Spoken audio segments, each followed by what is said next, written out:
Belum lama ini, Arsy Hermansyah bertemu dengan King Fahz putra dari Fairuz Ar-Rafiq.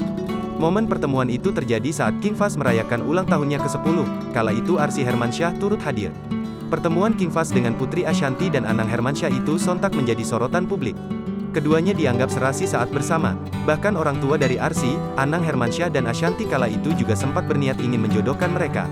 Namun di lain sisi, warganet justru menanyakan bagaimana perasaan Rafattar Malik Ahmad saat Arsy dekat dengan King Fahz.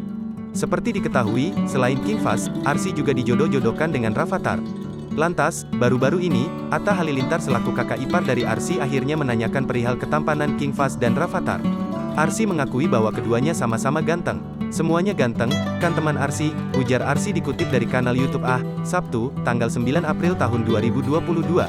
Tapi yang paling ganteng siapa? Tanya Atta Halilintar. Arsy tidak membedakan satu sama lain, namun dirinya mengakui bahwa semuanya ganteng dan temannya.